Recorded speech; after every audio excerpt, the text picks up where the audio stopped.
Hola, buenas tardes chicos. Hoy os voy a explicar la configuración electrónica y el diagrama de Moller. Solamente os voy a explicar qué es, de dónde viene, para qué sirve, pero no os voy a explicar todavía cómo hacerlo. Eso lo explicaré en otro vídeo. Lo importante es que vayamos entendiendo un poco qué es esto.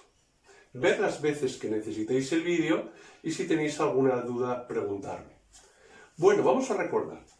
El átomo, según Rutherford, tenía una parte central llamada núcleo, donde estaba concentrada toda la masa del átomo, donde estaban sus protones y neutrones.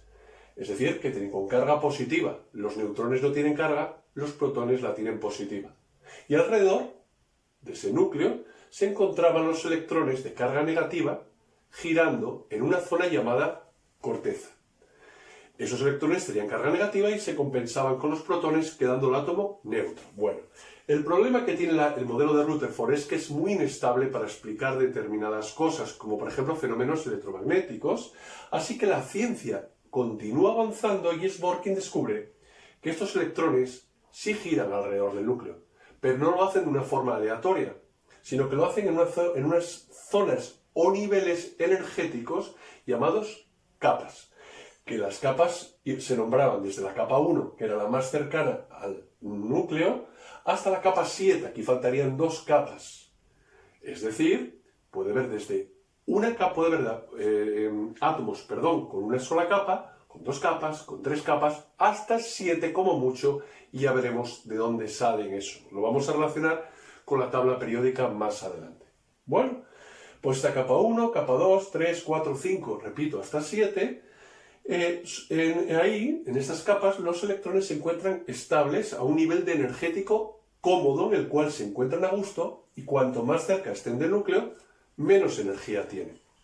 Eso lo descubre Bohr, pero sigue avanzando la ciencia y Sommerfeld descubre que dentro de estas capas o niveles los electrones no estaban colocados al azar tampoco, sino que estaban colocados en unas zonas o subniveles que se llaman orbitales, donde la probabilidad de encontrar los electrones que yo busco es enorme, superior al 99%. No lo olvidéis, esa es la definición de orbital.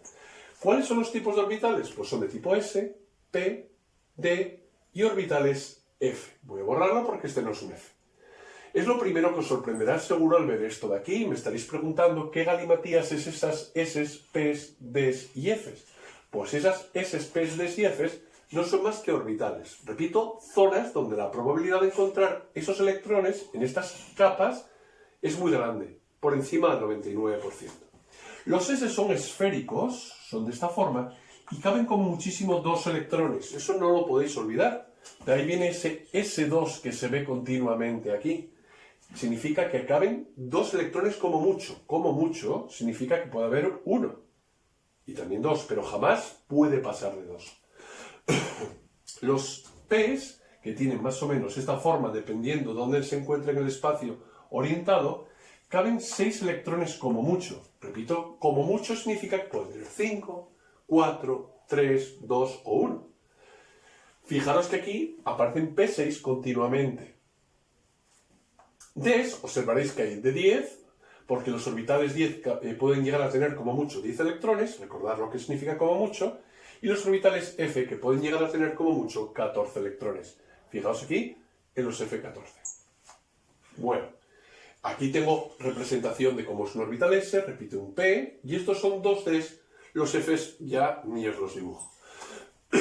Bueno, vamos a seguir hacia adelante, y una vez que tengamos eso, tenemos que tener en cuenta lo que es el diagrama de Moller. Moller descubre que la ordenación de esos electrones en las diferentes capas o niveles y dentro de esos orbitales llevaba un orden establecido, no el orden que a nosotros nos da la gana, un orden que vais a estudiar en bachiller, si seguís por ahí, os va a decir, va a seguir una serie de principios químicos que nos digan la razón por la cual se va ordenando de esa manera, pero eso no es materia de secundaria.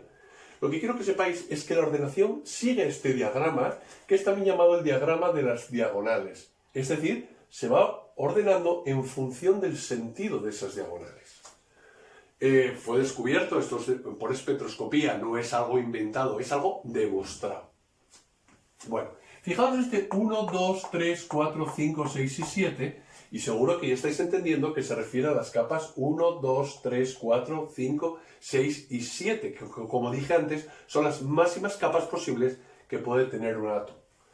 Esta es la capa 1, la capa 2, la capa D, etcétera, etcétera, y también se llaman capa K, L, M, N, O, P, Q, es decir, siguiendo el orden alfabético.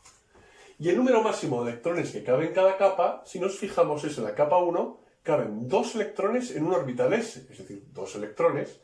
En la capa 2 caben 2 electrones en un orbital S y 6 electrones en un orbital P, es decir, 6 más 2, caben como mucho 8 electrones. Vamos a la capa 3. La capa 3 caben 2 electrones S, 6 electrones P, 10 electrones D, es decir, 16 más 2, caben 18 electrones. Vamos a la capa 4. La capa 4, ¿cómo sería?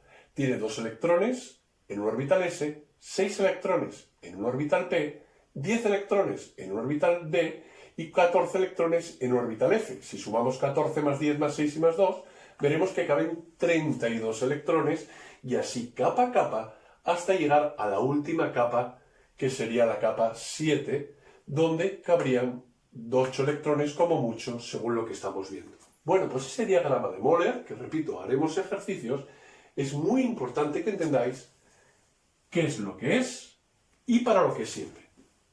¿Qué es lo único que me falta por explicar? ¿Para qué sirve?